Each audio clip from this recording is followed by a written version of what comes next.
Could the Georgia Bulldogs lose another assistant coach here in the very near future? They could. We'll just see. The Georgia State head coach job just came open. Sean Elliott going back to South Carolina to be an assistant coach, leaving the Georgia State position open. And listen, there's one person that immediately comes to mind for me, and that's Brian McClendon. I don't know if he's taken an interview. I don't know. There's a lot of stuff that we don't know behind the scenes, but Brian would be the ideal candidate for the Georgia State job, and he's going to be a head coach one day. I think, frankly, this matches him exactly at this moment. Now, to be honest, it might not be a big enough job for him for what he's wanting to do, but in terms of somebody, I mean, I'm not sure there'd be a better fit for someone at Georgia State to like start for the next 5 or 7 years or even 4 years than Brian McClendon. He went to Mays, which if you don't know where Mays is, it's in like southwest Atlanta, south or certainly west Atlanta. Very much from Atlanta in every single way. He has experience coaching at Georgia, winning a national championship there, being an offensive coordinator at South Carolina, being at Oregon. I mean, he's been around for a long time. He's been an assistant coach in one way or another, essentially since 2007, I think. If someone else can correct me, it was a GA at Georgia. It might have been '06. I think it was '07. But, Georgia State is a program that could benefit from his, experience and knowledge and how to run a program. And I think Sean Elliott did a pretty good job, to be honest with you. But, you know, Brian McClendon will bring the capability to wherever he coaches next, because he's not going to be at Georgia forever, to show just what he's amassed over the last, 10, 15 years of coaching experience. So here he is with Todd Gurley. This was in 2015. This is Brian at G. I don't know why I have this picture tagged, but I do. This is what Georgia used to look like back in the days.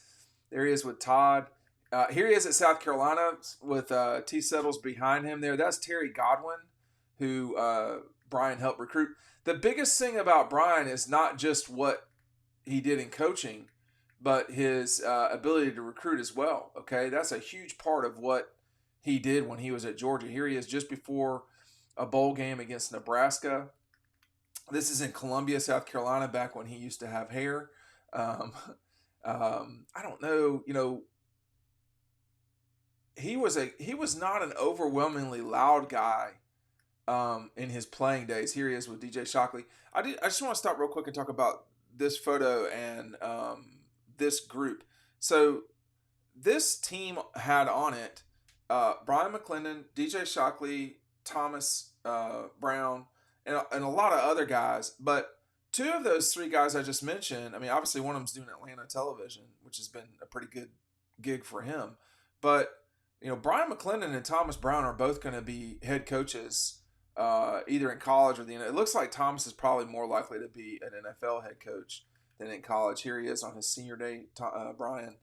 And then this is, you may or may not know who this is. This is Terrell Davis, who was a running back at Georgia, went on to be a Super Bowl MVP for the Denver Broncos. Brian, and that's Mike Bobo to the left there. And this is in 2014.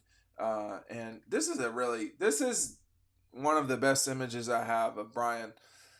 That's what he looks like when he coaches.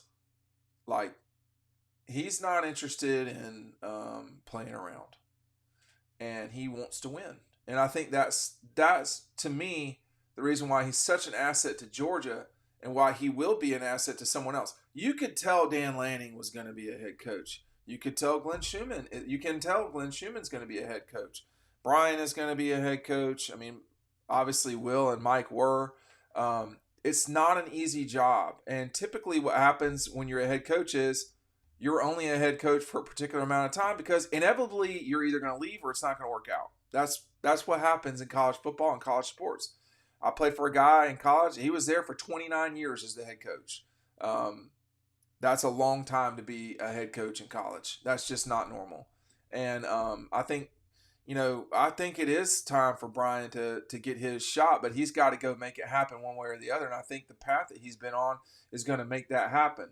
Um, you know, he went to South Carolina because Will Muschamp had faith that he could pull off at Carolina what he did at Georgia and other places. He just got to Carolina late. I mean, that was a lot of late in Will's time. So that was a lot of what happened. I'm trying to remember if he got there late or not. He wasn't there for a long period of time. He was there in 16, so he was there early and left. That's right. That's what it was. But and he's been at Georgia for this will be his third year under Kirby. But the ability to communicate with people, the ability to be the right match. So many head coaching decisions are if something is a fit or not. And location is not necessarily just a fit. I mean, it's a lot of fit, though, I have to say. I mean, like that has been the number one concern about Brian Kelly is this guy a fit for LSU? He's not from here. If you win, you're a fit. That's all there is to it. But I think with Brian, his knowledge of the area, not specifically Atlanta, but Georgia itself, spilling into Florida and Alabama, his time in South Carolina, he understands and knows a lot of people. Can he run? Does he have the ability to be a head football coach at a Division I level? It seems to me like he does. I mean, I don't. Georgia State hired Jonas Hayes. Brian has more experience than Jonas Hayes did. As their, it used to be that basketball was Georgia State's, premier thing. Lefty Drizel and all that. Rest in peace. He just died in the last 24 hours. But now it's football, and that person, Georgia State is I wouldn't say it's a strange institution. It's a commuter school, and it's not like Georgia. It's not like Auburn.